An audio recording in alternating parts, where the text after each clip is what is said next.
Sex and Violence with Rebel Girl is presented by UFC Fight Pass. See the best that UFC Fight Pass has to offer on the Fight Pass 24/7 stream, offering a constant channel of historic fight action all day, all night. Tune in, sit back, and enjoy a network created by fans for fans. Step into our world. UFCFightPass.com. Sex and violence. Sex and violence. Sex and violence. Sex and violence.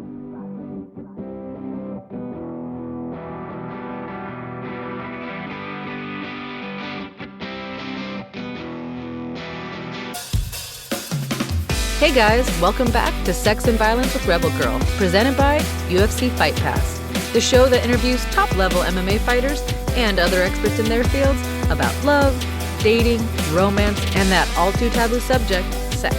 I'm your host, Ashley Rebel Girl Evan Smith. Now let's talk about sex and violence.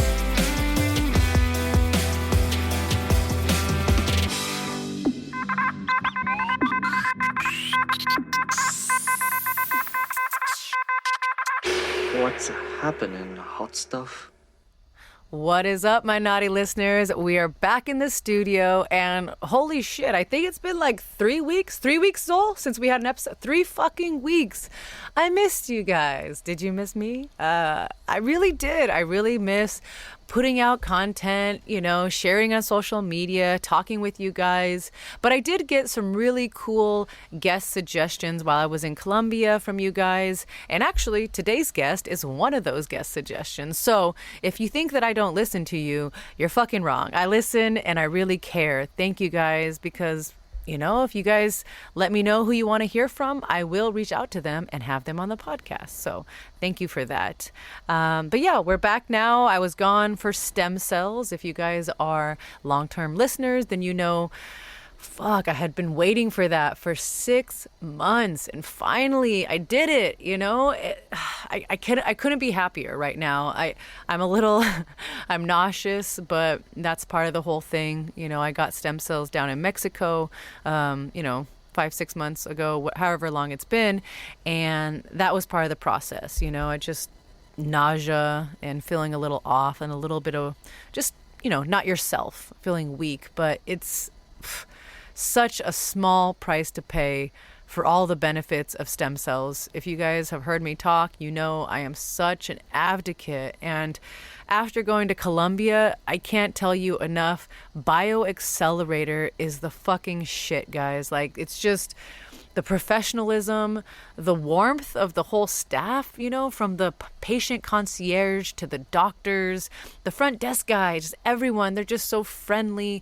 Colombia in general, I had never been. It's a beautiful place. It's called Medellin is where I went, and it is the city of eternal spring. It's known for its unlimited resources and perfect fucking weather.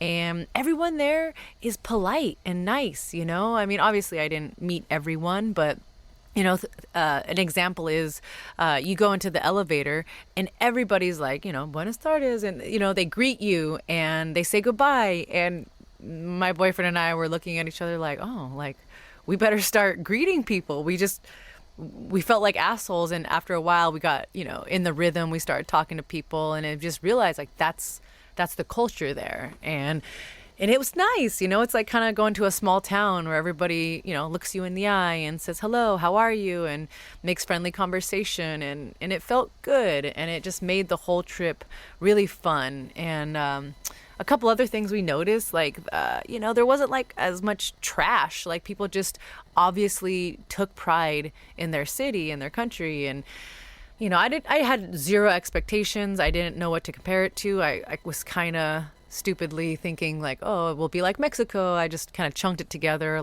I got stem cells there. It'll be the same in Colombia, but it was not. And, not just the city, but the actual doctors. I went and I got stem cells in my knee, my elbow, and also my spine. And, I'm not going to sit here and tell you guys that it didn't hurt or that it was easy peasy, but from other situations that I've experienced, this was the easier situation. And, I can't recommend it enough. If you yourself are in a situation right now where you're, have chronic pain or you're thinking about surgery, please do yourself a favor and look into stem cells. It's different when you go out of the country. Long story short, they use embryonic cells, which are from the umbilical cords of donated umbilical cords, and the mothers are all tested, and they're all, the pregnancies were all, seen, so it's like when the baby's born, they know that it's a healthy baby and all that before they actually use the stem cells. And one thing that I found out too when I was in Colombia, that the stem cells are from mothers who are unvaccinated. So, without getting into a political conversation, take what you will from that information. I thought that was pretty cool, to be honest, in my own personal opinion.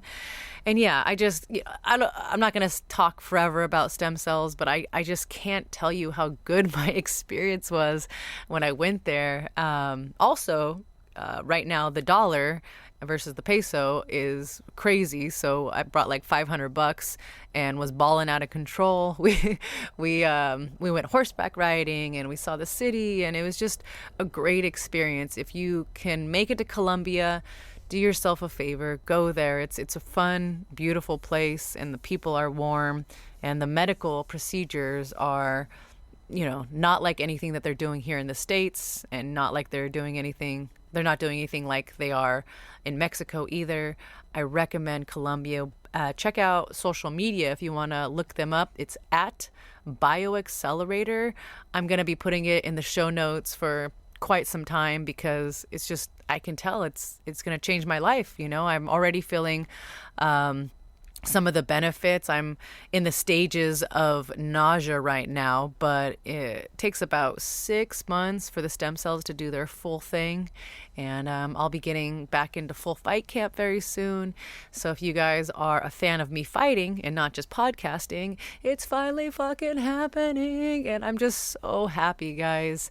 I know your girl has been talking about it for, way too long, 2 fucking years now. But when I got injured, or when I started initially feeling the pain in my neck and my left side of my body, I had no idea that it would take me this long to get back in the cage, but I've been doing everything possible to give it my all and to get back in that cage, for at least a few more fights. I'm going to rock it till the wheels fall off. And if these stem cells do what I hope they're going to do, then, hopefully 3-5 more years of, fighting in the cage. And that's what I really want to be doing. I love podcasting. I love cage side interviews or in cage interviews, all the stuff I've been doing, which I'll tell you about in a minute. But my heart is still with fighting, and I just can't stop. I can't stop until I leave it all in the cage, if you know what I mean. So, all right, enough with the mushy stuff. But yeah, I'm feeling good, minus the nausea. And if you guys want any information, please reach out to me. I'm just an advocate and, a fucking pincushion. And so who better to ask than me? So hit me up. A couple things I want to tell you before we get to our guest. February 25th, that is not this weekend, but the following weekend, I will be doing some in-cage and cage-side interviews again for Up Next Fighting, the local fight promotion that I work for. I love this promotion, guys. Every single time I go and work for them, the show gets better and better. The fights are great. Obviously, we've got a pro-am card every single time. You start the night off with some amateur fighters, and those guys just always come out guns a-blazing. So that just gets the crowd crazy hyped up. It's like 2 minutes, and they just leave it all in the fucking cage. So it's so fun. And then you get the pro fighters, which are awesome matchups. It's usually Bellator vets and UFC veterans. Actually, let me just tell you, for this next show, UNF number 5, I think tickets are actually on sale. They better be. And you can get tickets at upnextfighting.com. But the main fights that I think I should tell you guys about is the main event, which is Albert Morales. He's actually defending his featherweight belt against Javier Garcia. This is going to be a banger, guys. These are 2 local local guys. And so that I know the house will be packed. And then just, these are two high-level guys. Albert used to be in the UFC. I think he's making his way back there, honestly. And Javier Garcia is not to be taken lightly. This guy is a fucking good grappler. So that's going to be a banger. And then right below that, we got, maybe co-main event. Francisco Cisco Rivera is taking on Chris the real deal Beal. And Chris Beal and Rivera used to be in the UFC, so just high level competition. We also have Migran Erutyanyan. I said that correctly. I've been practicing my Armenian. He is a former Olympic Greco-Roman wrestler. This guy is definitely exciting to watch. You don't want to miss it. He's back in the cage. I think he was on Up Next like 2 or 3. I forget which one. And then also, last thing I want to tell you is that for the first time in UNF history, 2 women will step in the Up Next cage. And that will be Brittany Victoria taking on Mackenzie Jean. And one of these ladies has fought in Invicta. The other one has extensive Muay Thai background. I think the Invicta girl has a grappling background, so it's kind of, grappler versus striker. And I'm just excited to see 2 ladies in there for the first time. I know it will be the first time, but not the last time. So check that out, guys. I will be there doing my thing as well. Cage side and in-cage interviews. If you listened to me on the episode before I went to Colombia, I was basically telling you how nervous I was because I didn't want to fuck up in the cage, and I didn't. It went really good. I always think everything and over prepare. I tell you fucking all these fighters' background stories and what their grandma's names are. But at the end of the day, you just sit there, you watch the fight, and you ask a couple good questions afterwards. And you let the fighters talk and you let them get out their emotions, and the job really does itself. And so I'm excited to go back and get better at that job as well and just watch some good fights. And yeah. That is about it, guys. I'm just happy to be back in the studio. Life is going good. I really can't complain. If you guys know me and you've been listening for a while, you know that my partner is opening 10th Planet Whittier, which is just, his lifelong dream finally coming to fruition. Fucking pandemic has been a roller coaster for anyone trying to open a business. And I couldn't be more proud of him. I am a very proud girlfriend. And if you guys are in the LA County area or even Orange County and you want to start doing some 10th Planet Jiu-Jitsu with a very badass black belt, obviously he is my Jiu-Jitsu coach. So I trust him, going to war with him. He cornered me for my last UFC fight and he will be cornering me again. So that's it's www.join10pwhittier.com, and I'll put all these links in the show notes probably for a while now, because that's gonna be our gym. So check it out, guys. And a couple other reminders how you can support me and the podcast. If you want to look at some sex photos and some videos, I've got a website. It's an exclusive content site, so that's where all the naughty stuff goes. That's www.ashleyrebelgirl.com. If you want to buy some merch and support the podcast, that's sexviolencewithrebelgirl.com. And if you want to shoot us an email with sponsorship suggestions or guest suggestions or just tell us a funny story, you can send that to sexandviolencepodcast@gmail.com. And please, please, please send your favorite sex and violence episode to a buddy, to a friend, to your mom. Maybe not your mom. I don't know. Send it to somebody, because word of mouth is the best marketing.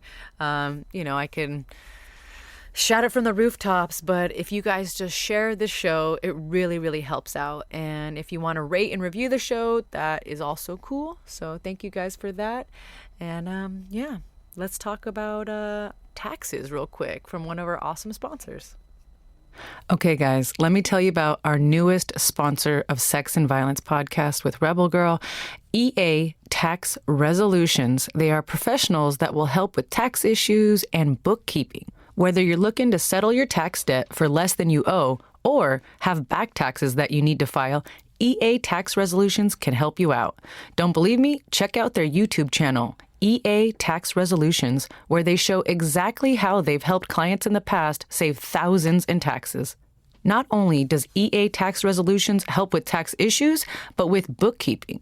Now, bookkeeping is commonly overlooked by small businesses, myself included, as not being the most important. However, this is very crucial come tax time. Instead of scrambling for receipts, all your information is organized and, most importantly, accurate. So, if you have a small business and you're looking for a bookkeeper, EA Tax Resolutions can help you out. And remember, if you want to learn more about EA Tax Resolutions, you can visit their YouTube channel, EA Tax Resolutions, or call them at their 800 number, 1-800-245-0596. Again, 1-800-245-0596, or visit them at their website, eataxresolutions.com. Today's guest is an American pro wrestler and jiu-jitsu practitioner. She's a blue belt who's competed at ADCC, coached by Erik Paulson and trained with Josh Barnett. The 35-year-old stands 5'2" and weighs in at 135 pounds. Her hometown is Jacksonville, Florida. She made her wrestling pro debut in 2016. She's trained by Jay Lethal, and her finishing move is the Muscle Buster. She's currently the only Bloodsport champion. She's worked for WWE, NWA, and AEW all in the same year.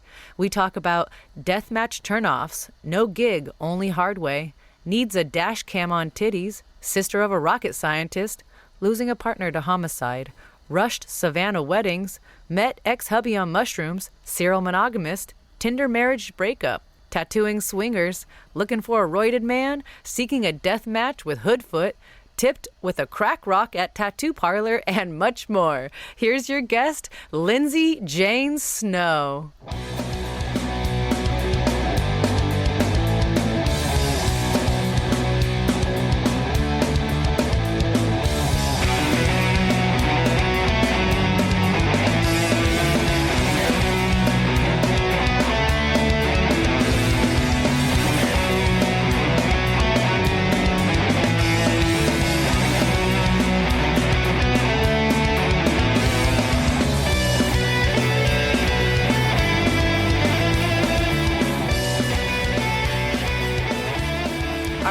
We're here with Lindsay Jayne Snow. Lindsay, you and I pretty much already became best friends on our pre-episode call, so this is going to be great. I'm very excited to have you on the show. Just what are you doing? Where are you at right now? How's your day going? Well, right now I'm at home.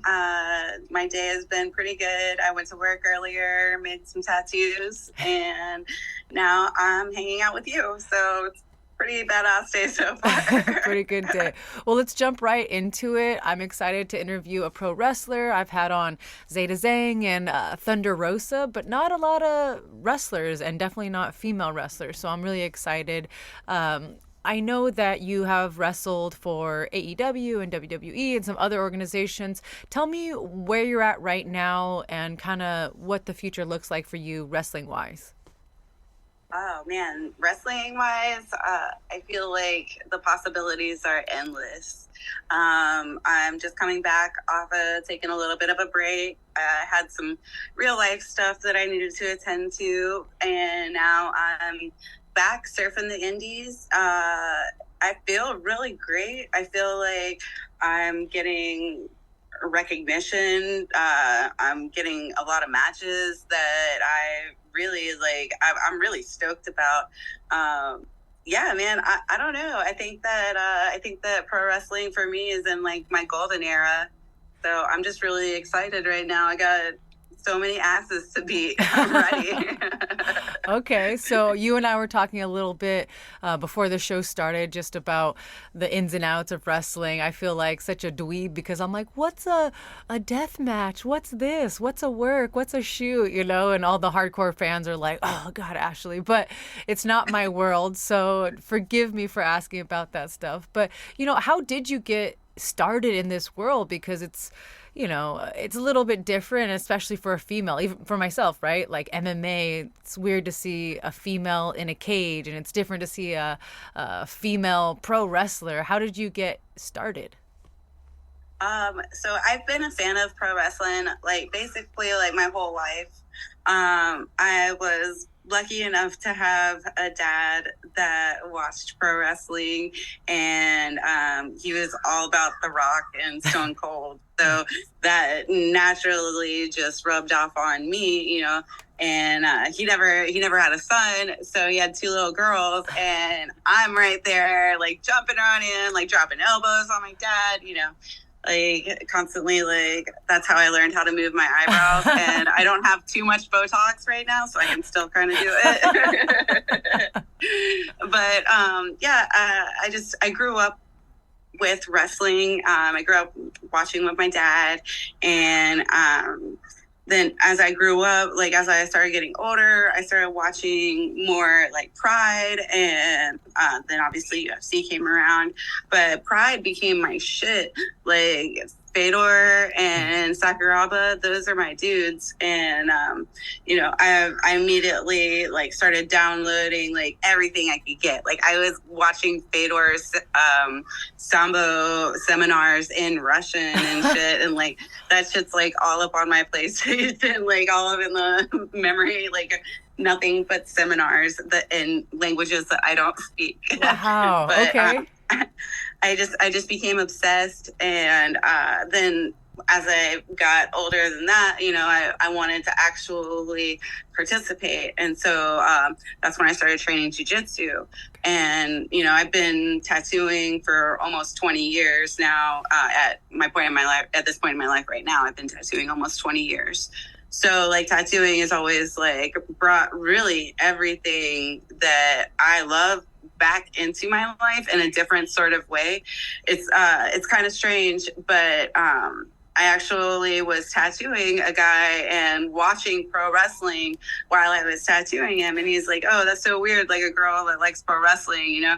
And I was like, "Yeah, I love this shit. I want to be a pro wrestler one day." And he was just like, "Oh, well, check this out. I do pro wrestling. This is where we train at. If you want to come by this weekend." Wow. So I fucking got wrestling shoes, and I was there that weekend and started training. And so tattooing kind of brought pro wrestling into my life in another way that I never would have thought possible.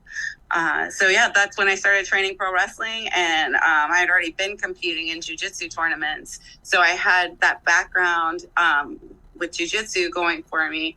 So then I was able to meet Jay Lethal, and he just kind of took me under his wing and was like, "Yo, we're going to teach you the right way how to do shit."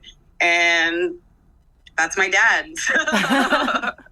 Wow, that's so cool. I mean, obviously, you've seen my body. I love tattoos, but I always say, like, I have a really good friend, Dan Kenny. He's a musician, and he's always like, if we could just change jobs, I'd love to be a UFC fighter for a day. And he's in the basis of a like very popular death metal band. I'm like, yeah, I want to be a rock star. But then the other job that I'm always like, I'm thinking that would be super perfect is a tattoo artist, because I love, you know, I'm not artistic at all, but I love the idea of just getting to meet all these different people and hear their backgrounds and their stories and network. And obviously, like, you know, oh, I want to wrestle.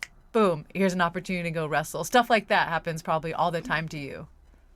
Dude, it does. It's so crazy.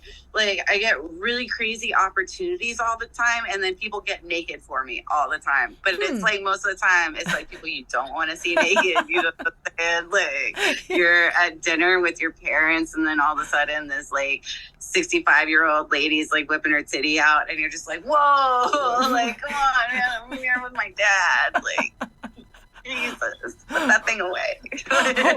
Wow. Yeah, I'm sure you meet a lot of characters for sure. So, okay, so that's like a very quick synopsis of how you got involved in jiu-jitsu and wrestling and whatnot. You know, so you've been doing it and tattooing also for 20 years. I'm 35, you're 35. I know this is kind of like a bummer question, but I get asked all the time, what is the lifespan of a pro wrestler? You know, for me, I've got about 3 to 5 more years. I say, you know, I don't see myself competing past 40, but maybe it's different for a pro wrestler. I mean, I'm going to go until my body says I can't, which I think is like a thing that a lot of pro wrestlers have. Oh, yeah. Like they have a hard time knowing when to hang up the towel. And I feel like Fedor kind of just like ran into that shit too, you know, like it sucked to watch that as his last fight, you know, but it's like, dang, dude, like, I wish he would have gone out on top, you know? Like, I feel like I want to go out on top, but, like, I don't know if, like, I'm going to be able to do that, you know? Like, it's something that we have to say to ourselves, like, all right, this is really it. But, like, being a female pro wrestler, like, I realized that, like, our lifespans are not as long as the dudes. No? Which kind of sucks. Nah, I don't feel like the women last half as long as the guys. Like, the guys can go, you know, for a lot longer, and they want to see the guys do that. Nobody wants to see an old lady get her ass beat. Yeah. Like, it's true. That's just it's not true. appealing. That's really not appealing. Let's just be real. Like, it sucks. Like, you only want to see you get your ass beat when you're young and beautiful, you know? For like, sure. Not when you're old and brittle. I think most MMA fighters have the same mentality. I know I do. I just say I'm going to rock it till the wheels fall off. You know, I've gotten stem cells in multiple countries now, and surgeries, and a fake fucking disc in my neck. And so, I know I'm a little crazy. You're probably a little crazy, but you know, it's like when you fall in love with something, it's so hard to call it quits. And I actually told my partner, I was like, all right, my boyfriend, I'm like, look, if there comes a time where, you know, I obviously should hang it up, but I'm still, you know, trying my best. I'm like, just tell me, like, be that person, right? Like, love me enough to be like, look, babe, it's time to hang it up. And he was like, oh, I will tell you. It's not that time, but I will tell you. That's a good dude. That's a really good dude. I'm happy for you that you have that. So what are some jiu-jitsu goals that you have? Definitely want to get my black belt, for sure. I want to be able to go and train in Brazil. I haven't gone and trained in Brazil yet. I want to go train with Danaher. Obviously, like, there's people out there that I haven't trained with that I really want to. And, like, I feel like that's the coolest thing about jiu-jitsu is that, like, no matter where you go, like, you guys all have, like, the same respect for each other because you're all studying the same shit, like, the same art form. Not necessarily the same shit because, like, every school is different in, like, their background and what they teach and who you're under, you know, like, your legacy and whatnot. But, yeah, I feel like there's nothing that can really bring someone closer than, like, them trying to kill you, right? Yeah, it's very true. You bleed, sweat, and cry together, and you get real fucking close real fast. Yeah, exactly. Is it similar with... it's so nice. Sorry. Is it similar with wrestling in that sense where, you know, you can go into a jiu-jitsu gym and you can cross-train, you can roll, but, you know, can you do that with a wrestling gym? Do you go to wrestling gyms and wrestle? I do, yeah, but not everybody does.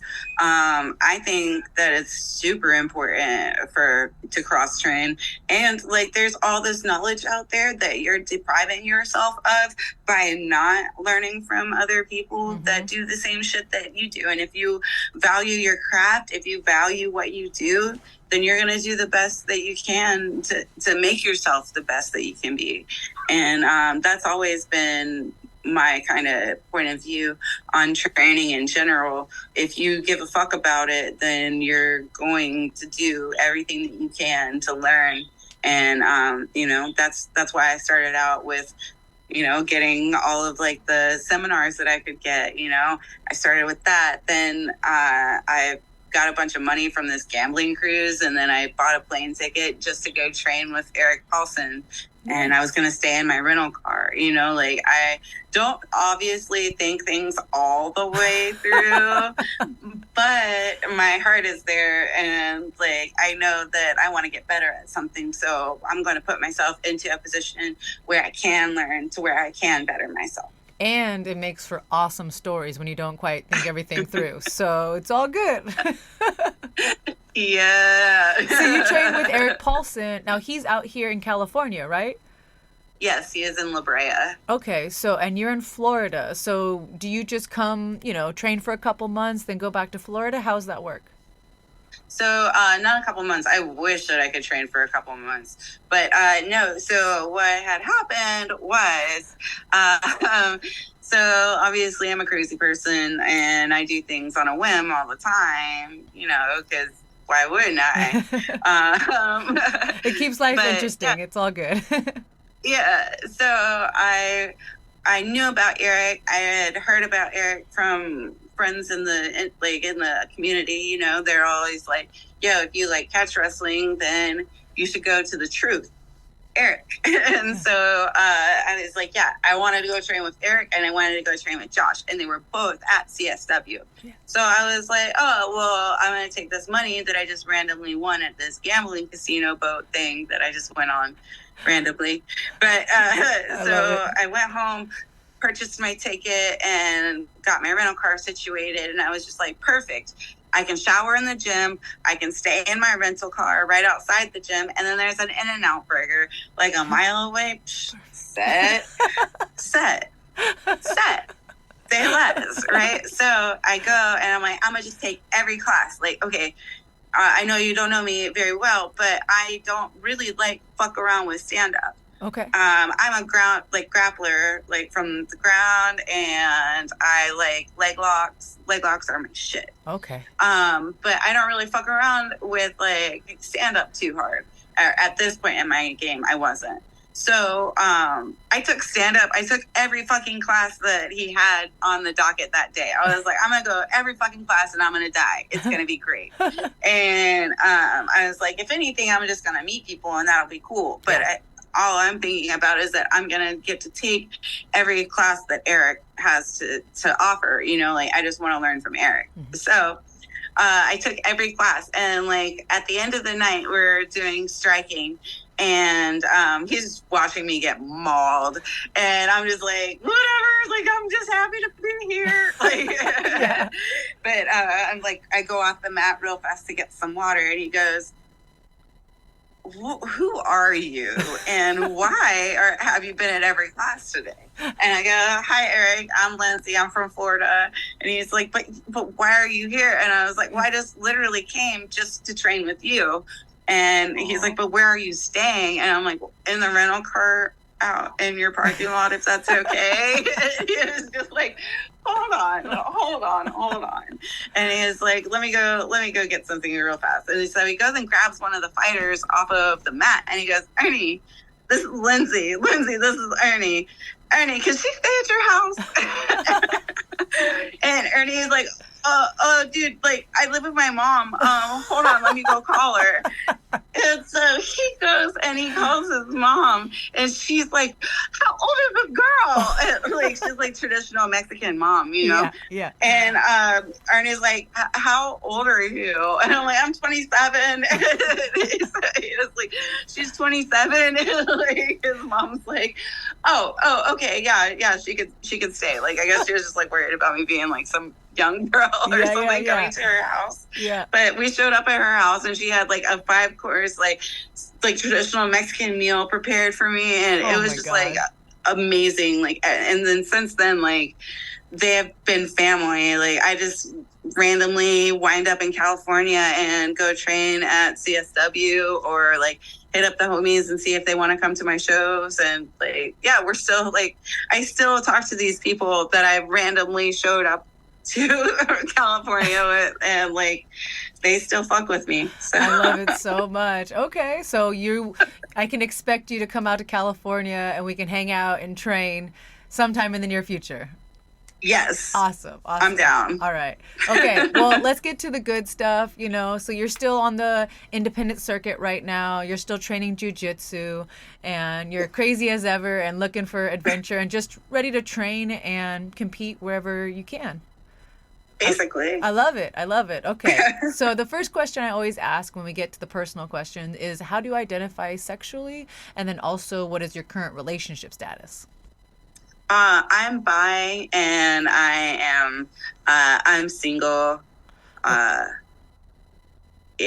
Got it. Okay. So, well, I want to know, do you prefer to date males or females, or does it just depend on personality? Like, how does that work? And then also, you know, I'm curious, you know, when did you realize you're bisexual, and when did you come out? Because sometimes those are two different things, right? Yeah, for sure. I mean, I just like personalities, really, like, when it comes down to it. I don't really have a preference. Mostly, like, I've dated guys just because, like, I feel like girls have a hard time keeping up. And then, like, I don't know, I am a lot. So I do recognize that. I, like, kind of, like, I mean, I've come out to my friends and stuff, like, when I was younger, but, like, more recently coming out, like, to, like, the public, you know, like, probably within, like, I don't know, I would say, like, within, like, the last year, I've come out, like, publicly. Oh, but, so very recent. Yeah. Okay. So it's pretty recent. But, like, I've, in my private life, like, I've been out for, like, probably, like, the past, like, I would say, like, 7-8 years. Probably since, like, right before I started doing pro wrestling. Okay. And then, like, I probably realized that I was bi, I would say, like, when I was, like, 14 or 15. I just, like, wasn't ever really, like, comfortable enough with, like, my family to really, like, be, you know, comfortable to tell them, you know, like, that's just really what it boils down to, is that, like, my family didn't really make me feel comfortable enough to come out to them, and I still haven't come out to them. So you're like, oh, Dad, if you're listening, surprise. yeah. So, you know, girls or guys, what attracts you to a partner personality-wise? You said personalities are big, so, like, what kind of characteristics do you like? Basically, I just like people that want to do shit, that want to have fun. Like, I know that sounds really vague, but I feel like if you're going to be with me, you have to be able to be spontaneous, because I am a very spontaneous person. And if I want to go fishing when I wake up, then I'm going to go fishing when I wake up. You know, like, I don't really ask for a whole lot. I'm kind of mellow these days, but, like, I do like to do shit, you know, like, I don't want to just, like, binge watch TV all the time, you know? Yeah. I mean, you are a very active woman. You obviously the fishing, but the wrestling. So me personally, it's like if I train all day, sometimes I do just want to come home and just lay. So I do catch myself just like binging on shows or whatnot. So that is okay. For me, everything in moderation. Yeah. Okay. I'm not gonna sit here and act like I don't binge watch shit, because I do, and that would be very hypocritical of me. But that's like after I've done all the fun shit that I want to do for the day. You know, like I have to feel like I've done shit during the day for me to get that sweet reward of mind-numbing television. Yeah. You know. Yeah. Like I have to feel like. I have to feel like I've done something to deserve it, you know? Yeah, that's kind of how I used to feel about smoking weed. I don't feel that way anymore. I used to be like, okay, I'm going to get my whole like to-do list. I'm going to train. I'm going to do all my errands. And then I'm going to come home as she puffs her pen. Yes. And then I would be like, okay. And then the reward at the end of the day was like smoking weed. And that was like, okay, like, this is great. Now I'm more of like a functional stoner. I think I am. But yeah, that's how I used to feel about that. I always tell people I'm smoking this for you, not for me. So you smoke weed. Do you drink? Yeah, I drink. I like the Tito's, but I've been slowing down on the Tito's. It was like I was enjoying the Tito's a little bit too much, But yeah, now I only drink at work. We talked earlier, only at work. While you're tattooing. It was a joke. So we talked a little bit about marijuana before the podcast. My question to you is, could you date someone who didn't smoke? Hell yeah. I would love to date somebody that didn't smoke. That would be amazing. Really? But, why? Yeah, because then I wouldn't have to worry about, like, I would know how much weed I have left. You know, like, I wouldn't come home and then all of a sudden I don't have any weed left. Like, God Damn. Now For I have sure. to go back to the weed store when I was out already, and I could have just got it on the way home. But you know, For sure. So what? it's more about me being lazy. Got it. Or not wanting to share your weed. I get it. I have no problem sharing weed. It's the fact that a lot of people smoke it and then not remember to tell you that they've smoked it. Yeah, Not speaking out of previous experiences or anything. I'm the kind of smoker that I'm like, oh, okay, I've got like a third left. I'm like, time to call somebody, you know? Like, Right. I don't want any downtime, you know? No dry time. No drought. Yeah. Please, no drought. So if you would date someone who doesn't smoke, what is like a turn off? Other drugs? Ah, yes. Yeah. Can't be messing around over here, you know? Yeah. No messing around. Even though my last name is Snow. Not trying to hit the slopes anytime soon. Yeah. Yeah. But that and like, I don't like people that like drinking every once in a while is cool, but like drinking every day isn't.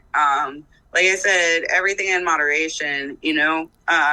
People like not knowing when to turn it off is like a big turn off. For sure. People that don't like comedy movies, that's like real weird to me. I've run into that. That's like fucking weird. Like, you don't like to laugh.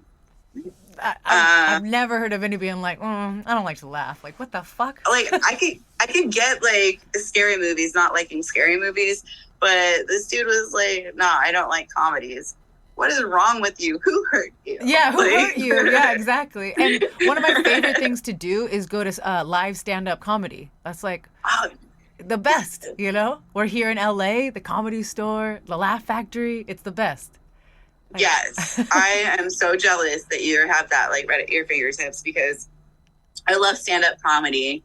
I love going to live shows in general, like seeing live entertainment. Yes. Oh my gosh. Like, I love going to shows. Like, I love hardcore shows. So, like, people that don't like going and seeing live music weird me out. No, that's like, trust me, that's what I grew up with. I don't know about you. Like, I grew up with, like, in the punk rock community. My dad listened to Metallica and Aerosmith, so that's, like, kind of what I grew up with. And then I got into my own scene, and now I'm so fucking busy with training and whatnot. But they're like, oh, what do you like to do in your free time? I'm like, go to shows, go to concerts. Like, especially since the pandemic fucking killed everything. Now I'm like, dude, back. Yeah, I just got to get it in when I can, you know? Right. I feel you on that. I'm the same exact way. Whenever my mom was pregnant with me, I went to my first concert, the Little River Band. I love it. But yeah, I'm a huge fan of like live entertainment, live music. Dude, even like going to see the Rocky Horror Picture Show so live, fun. like I love that shit. Like, yes. Yeah. Yeah, I'm about all that shit. All right. Okay. So what about, you know, I got to ask, because I don't know, I saw a picture of you and I thought you were like my size. I was like, oh yeah. And then I was doing my research on you. I'm like, this chick is 5'2". I'm like, you're small but mighty, you know? And I was like, okay. So does that mean that you like, you know, I mean, everybody's bigger than you, I feel like, right? But like, as far as physical characteristics, like, what do you like in a partner?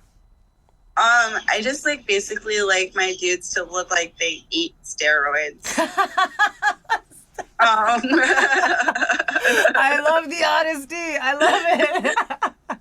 Okay. I mean, I'm small but big, and like I feel like every time people meet me and in real life, they're like, "Damn, I just thought you were gonna be bigger," and I'm like, "Fuck off!" Like, yeah, I'm 5'2", but I'm like 5'2" shit brick house. Goddamn. Yeah, you are. Yeah, you are.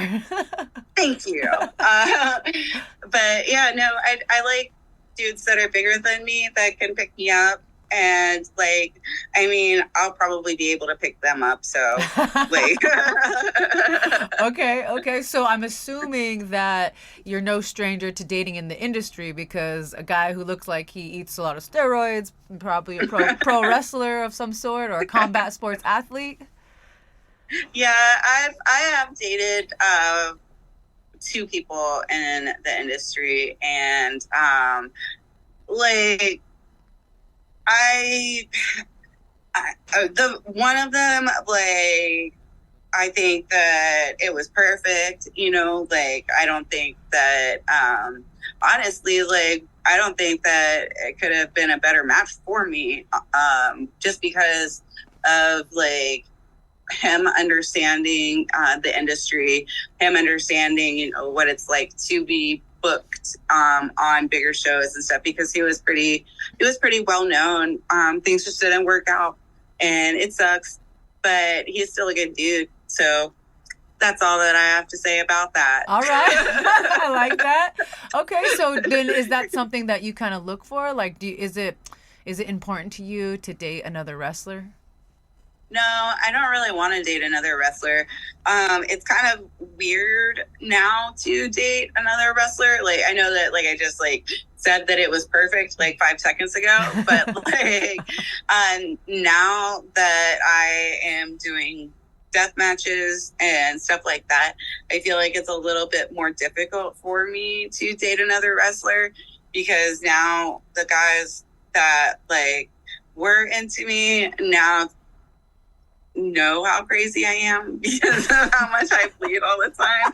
So I don't think I probably could date another dude. What, wrestler. guys? A little bit of blood gonna fucking turn you off? Pussies? Come Right? on. Jeez. Yeah. Big shocker. Wrestlers are pussies. I'm just kidding.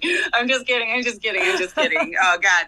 I'm gonna be, like, canceled now. No. I think it's No. so badass that you're literally willing to bleed for what you love, and I don't really know the ins and outs, and I kind of, like, don't even want to ask, because, like, I'm like on the side where I'm like, where did that blood come from, like, but I'm like a really rare case where I don't gig. I'm always getting hard weighed. So, like, gigging is where you cut yourself. Hard weighing is when you get hit with an object to make yourself bleed. Okay, and so you don't gig? Yeah, I don't gig. I don't cut myself. I get hit with shit to make myself bleed. Wow. Okay. But what about CTE and concussions in your brain, my girl? Like, girl, it's already done. Like,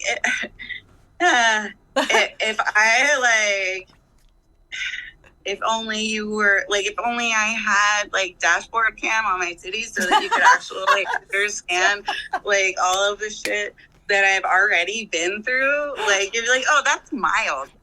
Oh, that's mild. Yeah. Like, yeah. There's a reason why my sister is a rocket scientist and why I do pro wrestling. Wow. Your dad is like, what the fuck happened? Like, just doing. Yeah, 2 complete opposites. Thanksgiving's real weird. Yeah. Does she look all square with, like, no tattoos and just, like, glasses and stuff? Kinda. She has a couple tattoos, but yeah, I definitely, like, we're opposites for sure. Like, she's like Hollister, and I'm like Hot Topic. Yeah. That's how. Like, like when they fuck shit up in the mall and they put the stores together that shouldn't go together. So that's my fucking Thanksgiving. Would you say that you had, like, a pretty tight-knit family? And the reason I ask is because I'm always interested about, like, how you learned about sex and how you learned about dating. And sometimes, when we have good parents, it's like, oh, they tell you about it and whatnot, and you kind of learn the right way.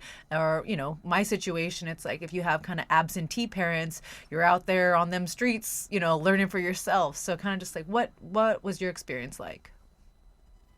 So my parents are awesome. Do not, like, I don't ever want anybody to think that I didn't have awesome parents. We just didn't see eye to eye.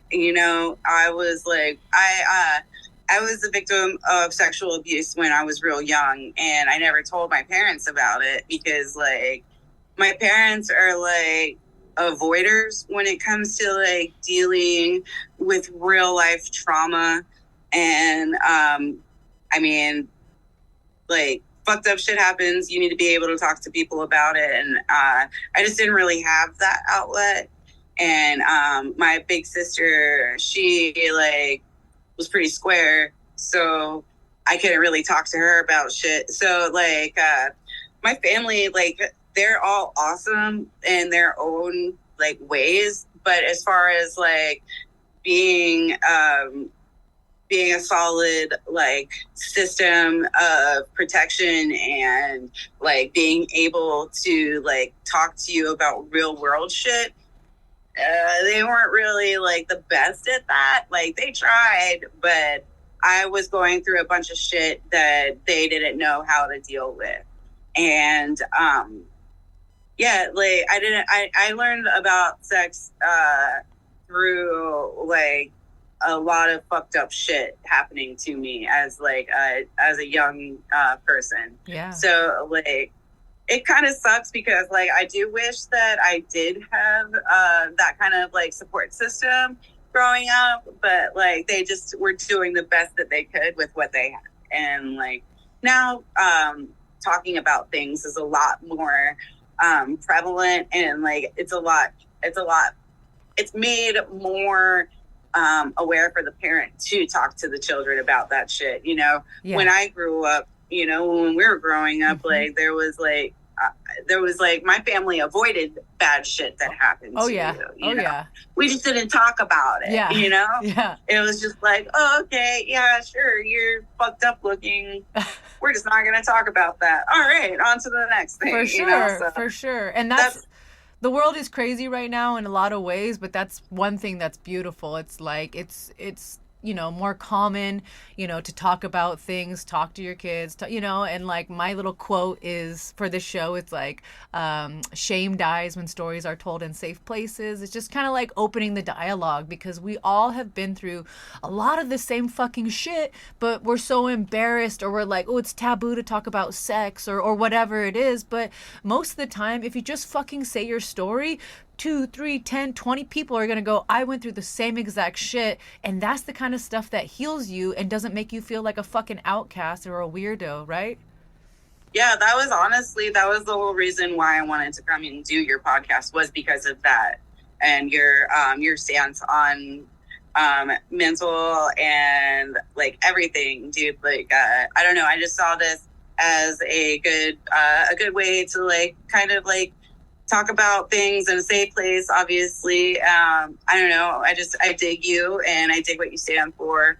A lot of people have been telling me about you for a while, so I just thought that it was, you know, it was a good chance to get on here and kind of, like, you know, make myself more human than a lot of people get to see. And that's beautiful, because that's actually, you know, however many years it's been, you know, a couple years ago, so many people, especially someone like you or me, we get, like, dehumanized because we're in the spotlight or in a ring or in a cage or whatever. And it's like, we are literally just like these people that are trolling us and talking shit or whatnot. So yeah, I want to humanize my guests. I want to go back to the point where you said, you know, you went through some hard things when you were young and you didn't talk about it, but how did you get through that? You know, we're in our 30s now. Did you talk to a therapist? Did you, you know, like, what did you do to heal? So it took me a really, really long time to be okay with going to therapy, because when I was younger, like, my parents knew I was fucked up because I wasn't, like, talking to them and I was, like, acting out, you know, and they sent me to a therapist. But the therapist that they sent me to was just like, oh, you can't tattoo yourself. You can't do all of these things that you're doing to yourself. You're wrong, you know, not actually asking me why I was doing these things, just telling me, like, oh, your parents don't want you to have tattoos. Your parents don't want you to pierce your face, you know. And I'm, like, walking around, like, with lip rings and nose rings and, like, tattooing myself and shit.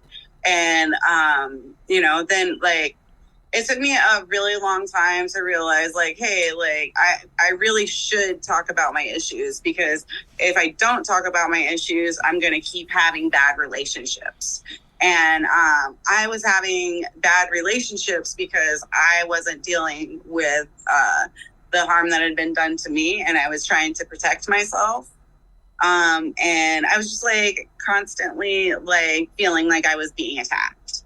And like that wasn't ever the case. It was just like that was my safety mechanisms, I guess, coming into play. And like that, it took me until like a few years ago to actually go and get help. And then I took therapy seriously for the first time then. And then my boyfriend was murdered in September, and that really fucked me up, like really fucked me up really, really bad.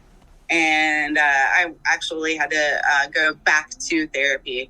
And so dealing with his death and dealing with like my own issues, you know, there was really like no other option for me if I wanted to get better, if I wanted to come back to pro wrestling, than to deal with, you know, the emotions that I was feeling.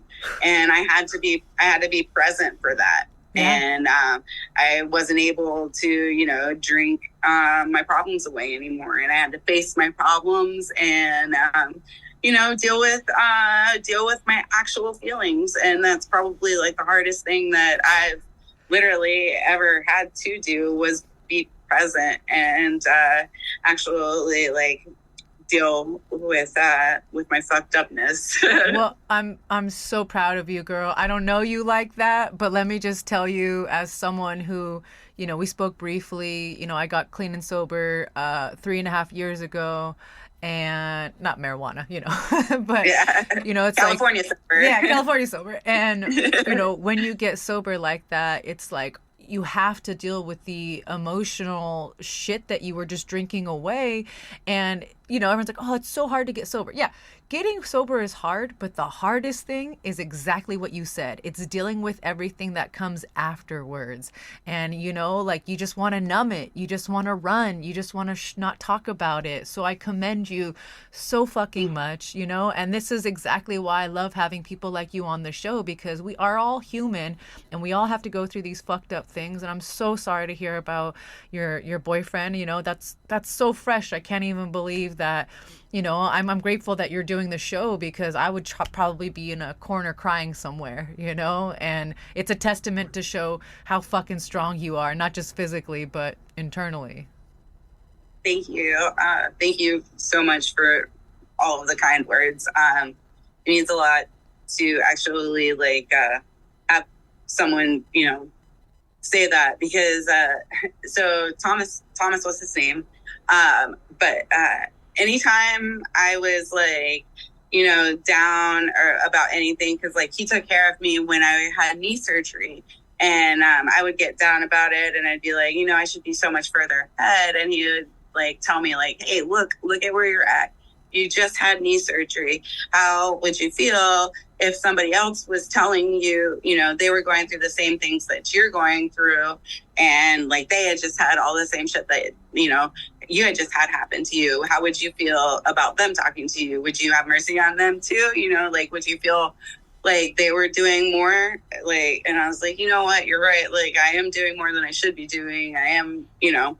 So like he would always like kind of like help, you know, like pep me up a little bit. Yeah, and yeah. So like I'm super thankful that I did get all that time that I did get with him, because like he did teach me a lot. And you know, like it is very fucking difficult to be there and to be present, but yeah, you really like, you owe it to yourself to be present, to like get yourself out of, you know, whatever you're going through, because, you know, you still are here. You still have shit to do, you know? Yeah. And it sounds like Thomas was very smart. It sounds like he was basically telling you to be as gentle with yourself as you would someone else. And I know that's a problem that I personally have. We are our own biggest fucking critics. It's like, how come we can have so much love for another person, and then when it comes to us, like, no, bitch, you suck. I'm like, oh, damn, why do I talk to myself like that? You know? Right. Yeah, you're spot on. That was like exactly what he was saying.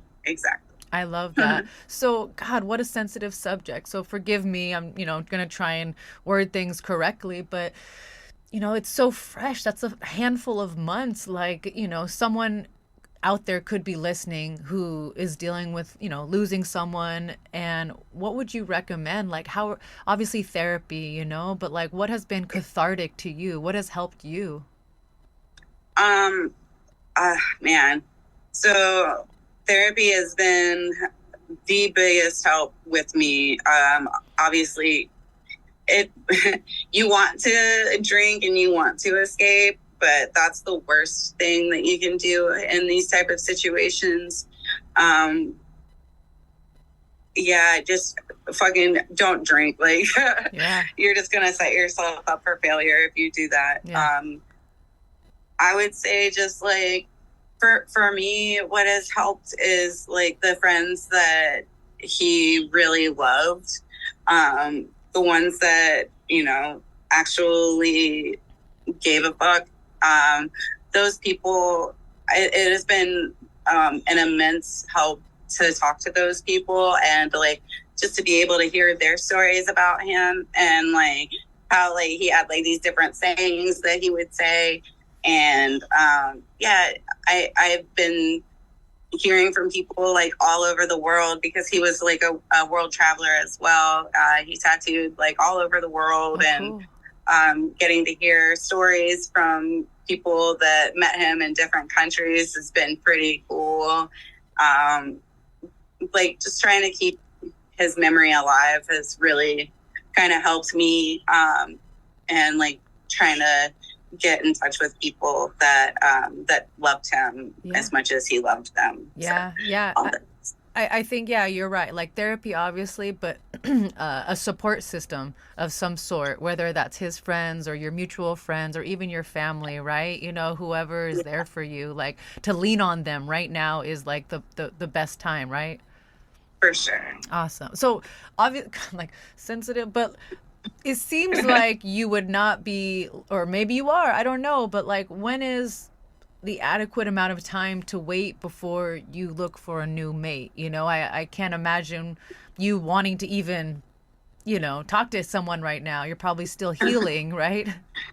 I don't think I'm really ready to date anybody just because like that's a massive hole that he left in me and like in my life. And I would hate to like have to try to like date somebody because like right now, like I would just be like putting them up next to him. And I don't think that that's a very fair thing to do to somebody, especially when they're trying to give you, their time and spend time with you. But I don't really know when I will be able to date, but I'm just kind of focusing on myself right now and trying to like make myself be like who I think that I should be because that's what I had told Thomas that I was going to do, and I'm not a liar. Good. So. Good. Yeah, focus on you. This is the perfect time. I love that. So let's get into some of the younger years, because if you're anything like me, you had some wild and crazy times, So a question I love to ask is, how has dating changed for you, your 20s versus your 30s, right? Yeah. Well, my 20s, I spent married. So how long were you married for? I went to a party and met this guy that was like doing push-ups in the corner. And I was like, okay, we're at this random party. Everybody's on mushrooms and this guy's over here doing push-ups on the corner. Intrigued. Say less. So then we got married a week later. Wow. And, from mushrooms to wedding bells. It was Halloween, so like what else am I gonna do, right? Get married. What was he dressed up as and what were you dressed up as? So funny story, right? We drove home. It was Halloween, and we actually drove to Savannah, Georgia, because if you're not a Georgia resident, you don't have to wait 3 days to get married. So you can get married the same day that you get your license to get married. Oh, dude, yeah. Wow. So check it out. We get married, and we're leaving the courthouse, and this dude, like, yells at us from across the street, and I turn and I see that it's a tattoo shop, and I'm like, damn, that dude's got some really good customer service. He just sees like two heavily tattooed people walking down the street, and he just yells at them. I'm like, yes, I will turn around. Then I look, and it's my friend David, who like had done this horse on the inside of my arm like 3 months prior. Wow. And he's like, what the fuck are you doing in Savannah? And I'm like, oh, I just married this guy. And he's like, what? And he's like, well, that's cool. And I was like, yeah, do you want to tattoo our names on each other? And he was like, all right, tight, let's do it. And I'm like, yeah, same needle. And he's like, what? And I'm like, we already fucked without a condom. It's cool. We're good.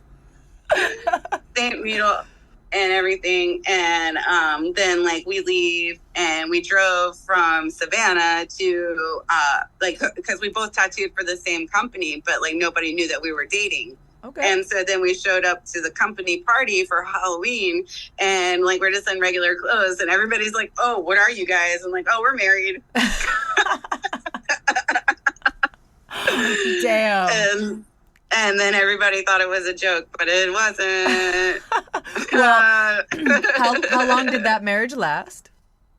7 years. Whoa. Okay. I was thinking it was gonna be one of those quick ones, but that's a good amount of time.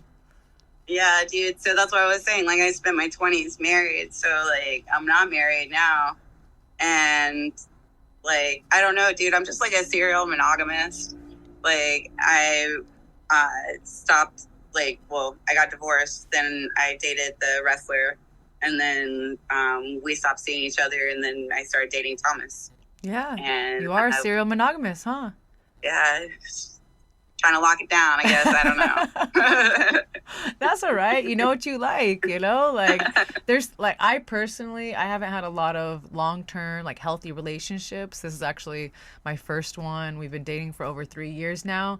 And what you get when you have a long-term healthy relationship is, it's so crazy, you know? It's like that stability and that support system. Like, literally, I feel like I can do anything because I have someone who's making me feel like the most beautiful, the smartest, the most capable, you know? And like, that's what you get when you really find someone, you know? And it's a beautiful thing. And like, I really wish it for everybody. I know there's a lot of players out there, girls and guys, like, nah, I don't want that. But I'm like, it really is beautiful if you could find it. There's some benefits, yeah, you know? For sure. But everyone needs their hoe phase too. Like, I'm all for, you got to have your hoe phase before you settle down. Do you feel like you had your hoe phase, or?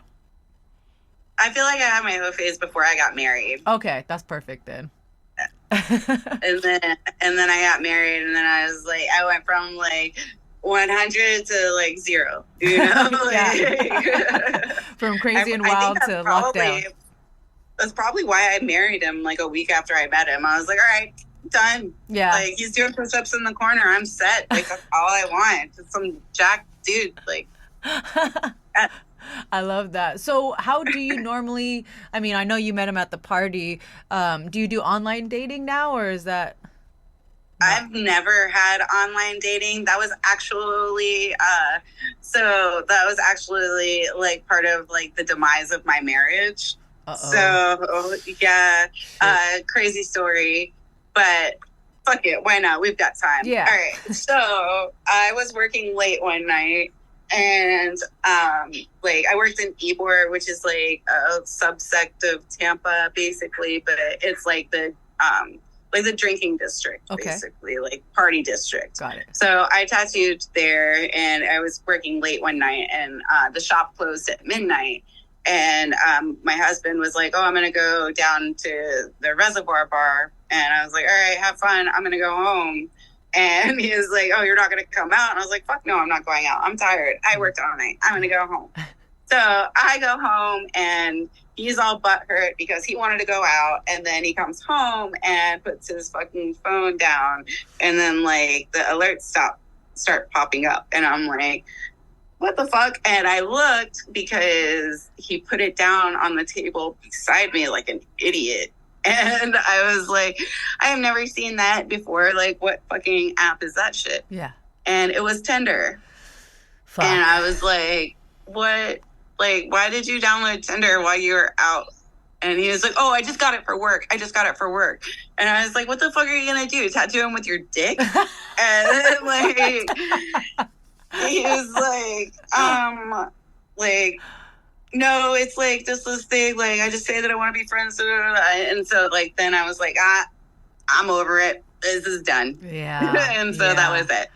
Damn. Well, I mean, hopefully you caught him before he could actually do some shady shit, and, you know, because obviously sleeping around and diseases and all that ain't no good. Ugh.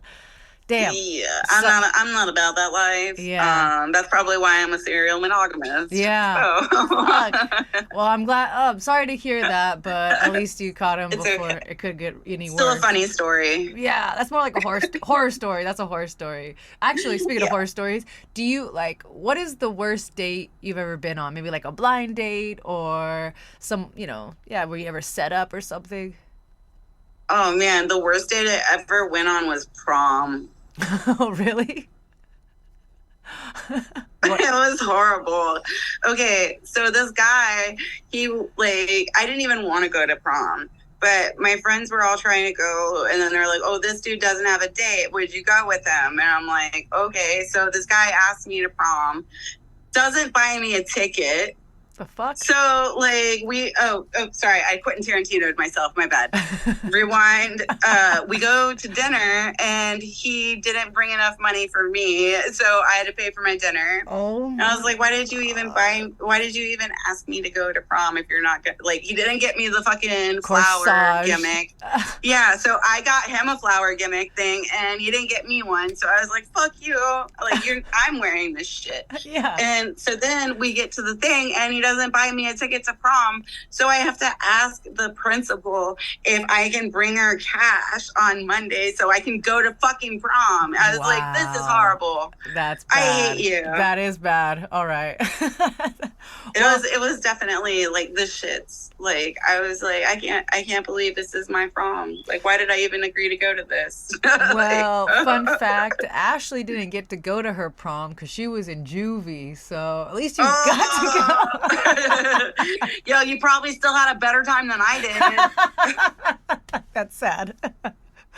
Oh my God. Okay, so female fighters, and I'm sure female wrestlers, we get a lot of weird, creepy DMs. So I love asking, what is the creepiest DM, or like one of the creepiest DMs that you've ever got? Like, what's the weirdest, or what's also something very common that you get as a female pro wrestler? People always want to see my feet. They offer to buy my socks, which is like real weird. But then I had this guy, and he was like, yeah, if you respond to this message, I will fill my car with cement or fish. What the? And so I just replied back, cement fish. And then he was like, what does that mean? I was like, I don't know. Figure it out and get back to me. So, I've had another wrestler on, and I forget who it was. Oh, no, it wasn't a wrestler. It was a fighter, and she does pro wrestling as well. But she told me about something called sessions. Customs. Custom matches, right? So do you ever do that? I've done customs before, but like I don't do like the weird shit. I just have like actual wrestling matches. But there are like some very like I have like guys message me and ask me if I'll kick them in the balls, and like then there's like these companies that message me and ask me if I'll be on their roster of girls that kick dudes in the balls. Yeah. And I'm just like, as much fun as that does sound like, I feel like it would totally tarnish my brand. So yeah. For sure. I feel like it's a fine line, right? And then I feel like if you're trying to get into the bigger leagues, like I feel like, because Zeta did tell me that the WWE, and I'm sure you know too, like they're pretty like when you're signed with them, like they have you by the balls or the ovaries or whatever, and so it's like you probably gotta like walk like this fine line of like, you know, your image is a badass, you know, like you're tattooed badass, but you probably can't do certain things or say certain things, right? Yeah, I have to watch what I post and watch what I say, but that's like every wrestler should protect their brand. I've been posting like a little bit more of like of my personal life lately, just because like I want people to know like why I haven't been around as much. But yeah, as far as like you do have a certain image to uphold, and like I obviously can't be put my butt up like on the internet. Like Yeah. I also like don't post nudes just like because my niece and my nephew are at Googling age. Yeah. And so like I don't want to have to explain why Auntie Lindsay's titties is up on the internet, you know? Not a conversation you want to have. Not with the rocket scientist. Oh my God. She's gonna win every fucking time. Shit. I might be able to beat her in a fight, but God damn it. So, you know, obviously we've already established that we're a little crazy. What's the craziest or most romantic thing that you've ever done for love? I would say drive to Savannah from Tampa to get married. Yeah, that's probably the most romantic thing I've done for love. For sure. I've done some crazy shit though. I've really done some crazy shit. I'm just like, how much do I want the public to know? Like, yeah, give me the PG-13 version. Yeah, right. Man, trying to think. Well, I did like plan like a whole weekend for like my boyfriend that just passed. I had him come from Jacksonville to Tampa, and I had like a whole like weekend planned for us. So like it was kind of a surprise for him. And I took him to like my favorite Thai place, and then I just wanted him to see like the restaurant, and then I like took our food and we went and had like a picnic by this lake that's pretty cute. Aww. But now I got to stop because people are gonna be like, "That's so sweet." Like, I love that. Okay, so I always ask fighters and all my guests, do you abstain from having sex before competition? Now, I don't know if that's the same because, you know, you kind of know your matches, you know, how they're going to go down. But, you know, do you have any kind of like sexual rituals, or do you abstain at all? Like as far as when I was with Thomas, I would definitely get it in before I wrestle, just because I was like, well, if you help me lose a couple extra pounds, like it couldn't hurt how I look in my gear. Do you guys have to weigh in for wrestling? No, we don't. Okay. We don't weigh in, but we are like up in a ring where people are looking up at you, so it's like extra couple of pounds really like can make you look a lot bigger. Like that's why people think I'm gigantic. Like, okay. Like, okay. No, I just stand on a platform, but I'm strong. So what is something that you've learned sexually that you wish, or not even learned, but like what would you tell yourself, you know, if you could talk to yourself in your 20s, you know, now that you know what you know, any advice about sex or love or romance? Even if he's hot, don't marry him. It's really hard to get divorced. Yeah, that's what I hear, especially when somebody is like super in love with you and then they don't want to get divorced. Oh no. Did he not want to sign the papers? Mm-mm. Okay, so I was actually married for 7 years, but I was with him for 4 and tried to get divorced for 3. Got it. Okay, got it. Have you ever been asked to do something like too freaky in bed? Something that where you'll never forget. You're like, oh my God, one time this guy asked me to do this, and you're like, fuck no. Dude. Okay, so yeah, I have been asked for really weird shit, but then it's like, I don't know if it was like, oh, I was just playing, like that was just a joke, or if like the dude's really into getting shit on, you know? Yeah. Because he asked for it, and then you said no, and he was like, oh, I was joking. Ooh. Just kidding. Yeah. You know, like, I don't think that anybody would really be into that. But then, like, I have people ask me if they could buy my shit, and I'm like, that's really fucking weird. Like, wow. How do I even do that? And I'm like, what? Like, oh, God. You know, like, I always say on this show, like, we don't yuck anybody's yum, but I'm going to go ahead and yuck that one. I'm going to yuck it all day. Ooh, yuck. That's gross. I'm sorry. Yeah, it's just, I can't. No doo-doo. No doo-doo. I cannot do the doo-doo. Sorry. I can't fade it. What's the craziest place you've ever had sex? You know, I don't know if you're an exhibitionist, but do you have anywhere crazy that you've ever hooked up? Yeah, I mean, work. At the tattoo shop? Yeah. Yeah, every tattoo artist I know has done that. I'm like, is that crazy? I'm like, nah. Yeah, I mean, work or like a bar, like when I was way younger. Yeah. Like in the bathroom of a bar. Dirty. Yeah. Well, like, okay, it was like VIP and like there was nobody else in there. And I was like, yes, this is a great idea. And then, like, on my way out, I was just like, oh, I'll just take this bottle of Grand Marnier because it was right there. And then, like, I start, like, pouring shots in people's mouths as I'm walking down the store, or as I'm walking down the stairs. Shit. And, like, then I get a tap on my shoulder, and the guy's like, where'd you get that? And I was like, it was a gift. It was like, no, it wasn't. Give it back to me or I'm going to call the cops. And I was like, call the cops. And he's like, because they were right across the street. And then I was standing in handcuffs. Oh, my God. Okay. Wow.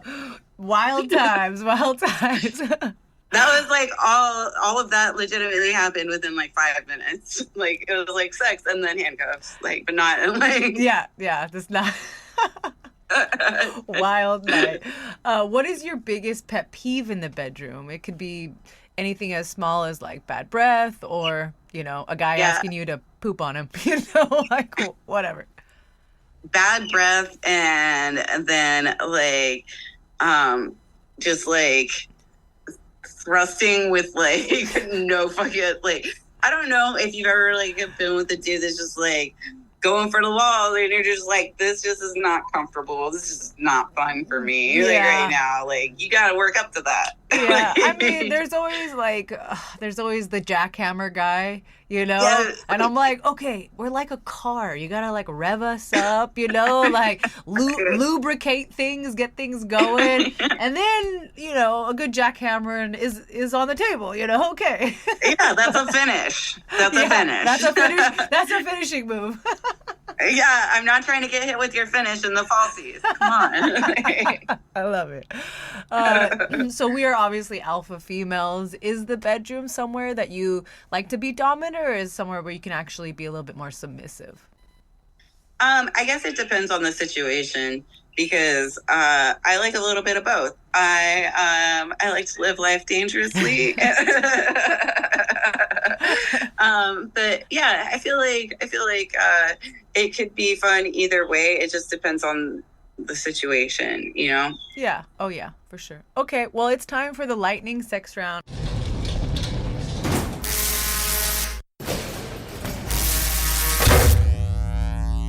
Which is a super fun way to end the sex segment. It's basically rapid fire. I'm going to give you a one word or one phrase, and you just answer yes or no. Unless you would like to stop and tell us a story. Sometimes the fans get a little bit mad at me because I'll just keep going, and they're like, oh, we can tell that he or she wanted to elaborate. So if you want to elaborate, you can, but for the most part, just yes or no, okay? All right, I'm ready. All right. Let's do this. Here we go. Lightning sex round with Lindsay Snow. Do you dirty talk in bed? Yes. Spank or like to be spanked? Both. Biting? Yes. Choking? Yes. Threesomes? Yes. Do you watch porn? Yes. Foot fetish?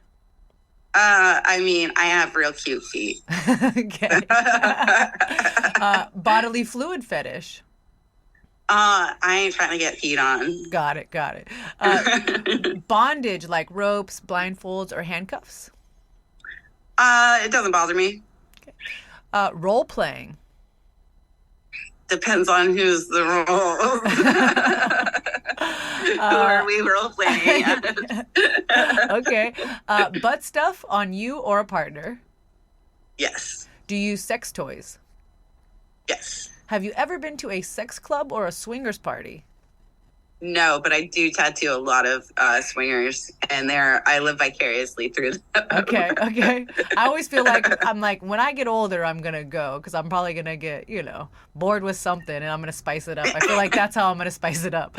Right. Are you a lingerie lover? Yes. Body hair, yay or nay? Don't matter. Oh, okay. And then have you ever been caught having sex or masturbating? Yes. All right. That's a lightning sex round. Pew, pew, pew. You did a great job. It was all yeses. Yeah. Someone listening's like, this girl gets down. I love it. The lightning yes round. Yeah, yes round. Okay, I love ending the show with a game of Fuck, Marry, Kill and some fan questions. Would you like to play Fuck, Marry, Kill? Yes!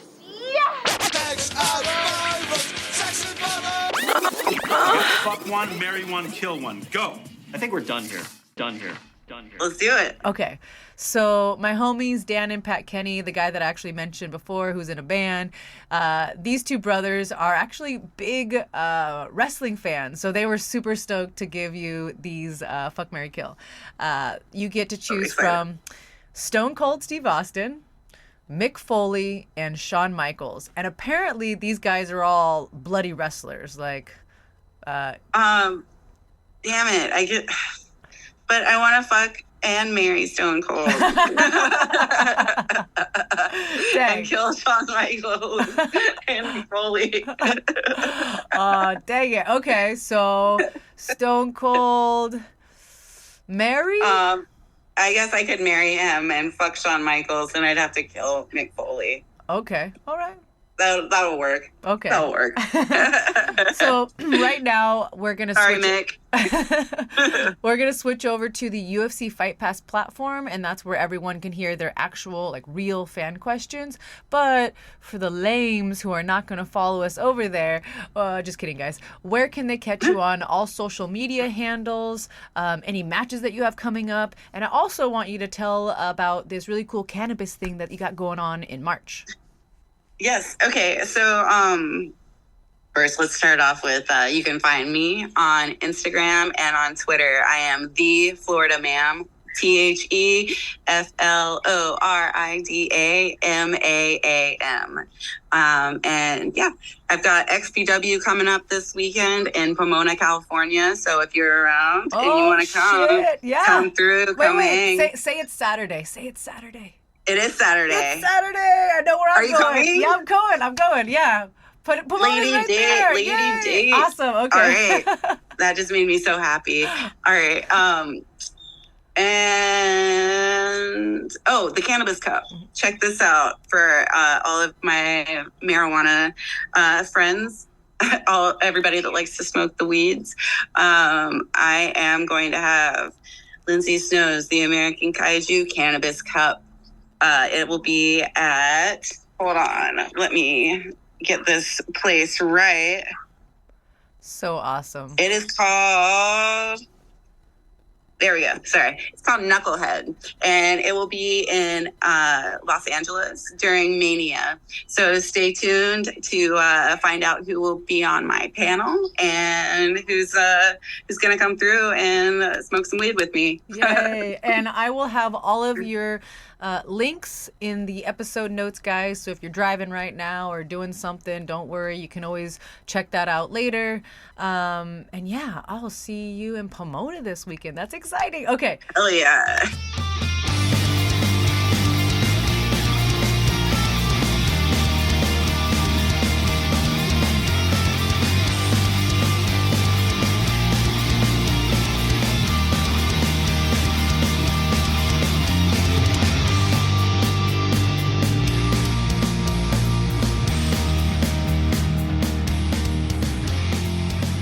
All right, guys, that's it for episode 130 with Lindsay Jayne Snow.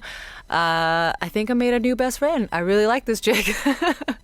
I always like the crazies. What can I say? Girls and guys. Thank you so much for tuning in. God, it's been so good to get back in the studio.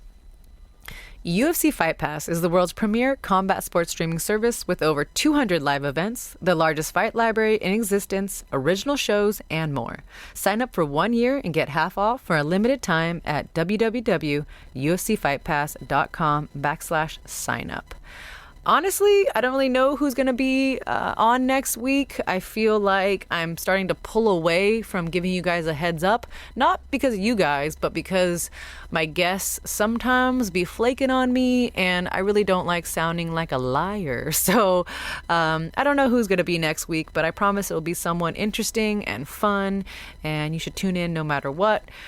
Reminders, please check out our website, sexviolencewithrebelgirl.com. Pick up a shirt, hat, something like that to support. If you want to support me by looking at my sexy pictures and videos, that helps out a lot. Subscription website, it's called Fan Time, kind of like OnlyFans, but it's called ashleyrebelgirl.com. Please check that out. And lastly, please just share this show because it really does help out, or you can rate and review it. And that's all. I love you guys. It's been so good to talk to you, and thank you for all the guest suggestions. When I was in Colombia, you guys reached out and told me some people you want to hear from, so I will be doing my due diligence and trying to get your favorite people on the show. I can't make promises though, because not everybody wants to talk about sex and boobies and buttholes and whatnot. You know, I don't know. It's okay. Special thank you to audio engineer DJ Zol at DJ Zol on social media, and Tomorrow Kids Studio at Tomorrow Kids Official. And you can always find us on Instagram at Sex and Violence with Rebel Girl, all spelled out, and myself at Ashley MMA. And actually, I got shadow banned the other day. Not even the podcast page, but me personally. I'm like, what? So I guess we're doing something spicy. I don't know. So check it out, guys. Hope you guys enjoyed our show. And remember, be kind, be grateful, but don't take shit from anyone. Talk to you next week with a new guest and more tales of sex and violence. Bye.